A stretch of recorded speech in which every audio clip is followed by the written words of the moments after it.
From home वाला culture दोबारा वापस लाना चाहिए। पेट्रोल डीजल पे थोड़ी सेविंग करनी चाहिए, जितना हो कारपूलिंग वगैरह यूज़ करें। सोना ना खरीदें 1 साल तक। फॉरेन जो मनी है उस फॉरेक्स में जो है उसको उसी हिसाब से यूज़ करें। क्या बोलना चाहते हैं? देखिए, देश के प्रधानमंत्री ने देश के हित में बहुत बड़ी अपील की है।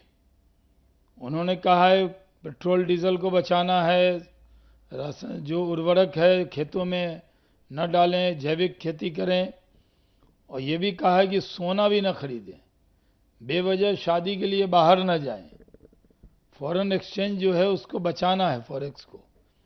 तो बहुत अच्छी अपील है। मुझे उम्मीद है कि देश उस रास्ते पे चलेगा और पूरी दुनिया में जो संकट है उसमें भारत की आबादी बहुत बड़ी है और इसमें सरकार तो प्रयास कर रही है, लेकिन अगर पूरे भारत के लोग 140 करोड़ लोग मिलकर प्रयास करेंगे तो इस बड़े संकट से हम मुकाबला कर सकते हैं। मुझे लगता है कि इस प्रधानमंत्री ने राजनीतिक दलों से भी अपील की है, सबको इसमें सहयोग करना चाहिए, इस पर कोई राजनीति नहीं करना चाहिए, राजनीति से बाज आना चाहिए विपक्ष को। कांग्रेस के हैं एनर्जी क्राइसिस को संभालने के लिए, तो अब उन्होंने इस चीज़ को बोलना स्टार्ट कर दिया है कि बचाइए, पेट्रोल बचाइए, डीजल बचाइए, कम यूज़ कीजिए। देखिए, कांग्रेस की आदत है कि देश के हित में जब भी कोई ऐलान होगा, जब भी कोई अनुरोध होगा तो कांग्रेस उसका विरोध करती है। ये लोग तो ऐसे हैं कि ऑपरेशन सिंदूर का विरोध कर गई है, इनसे और क्या अपेक्षा है। ये तब तो ये हालत हो रही है, जहाँ जहाँ चुनाव हो रहा है बुरी तरह हार रही है कांग्रेस। क्यों? क्योंकि कांग्रेस देश के खिलाफ हो गई है। ऐसा लगता है कांग्रेस का हर कदम देश के हित में नहीं रहता है। प्रधानमंत्री ने इसमें कोई वोट थोड़ी मांगा है।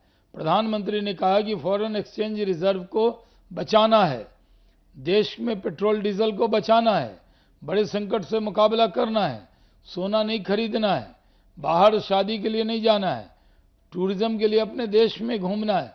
अब राहुल गांधी को बाहर जाना होगा तो उन्होंने इसी का विरोध शुरू कर दिया।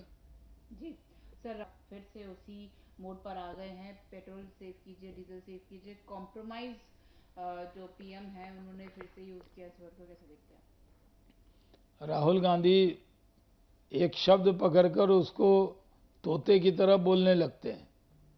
देश के प्रधानमंत्री का अपमान करना वो बंद करें। देश के प्रधानमंत्री हैं, राजनीतिक मतभेद हो सकते हैं, लेकिन जब वो देश के लिए अपील की हो उसका भी विरोध करना ये दुर्भाग्यपूर्ण है। जी, एक आखिरी सवाल कि एसआईआर नहीं हुआ इसीलिए कांग्रेस को फायदा मिला और उनकी सरकार बनी। बंगाल में बीजेपी इसलिए जीती क्योंकि एसआईआर करके उन्होंने वोट कटवा लिए। देखिए, बंगाल में एसआईआर हुआ, बिहार में एसआईआर हुआ। एसआईआर तो जहाँ हुआ वहाँ भी हम जीते हैं, जहाँ नहीं हुआ वहाँ भी हम जीतते हैं। कांग्रेस अपने में कमियां नहीं तलाश रही, वो इलेक्शन कमीशन में, एसआईआर में, ईवीएम में, उसी में कमियां तलाशती रहेगी और हम जीतते रहेंगे।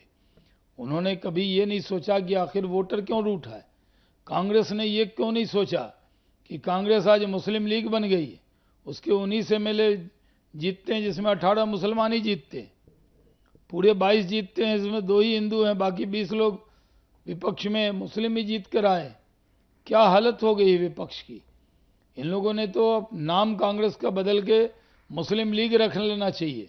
और इसलिए मुस्लिम लीग जिस तरह आज़ादी के पहले हर बात का विरोध करती थी, आज कांग्रेस अपने नाम के सामने कांग्रेस आई की जगह कांग्रेस एम लिख ले, कांग्रेस मुस्लिम लीग, क्योंकि हर चीज़ का विरोध किया उनकी तरफ से किया जाता है।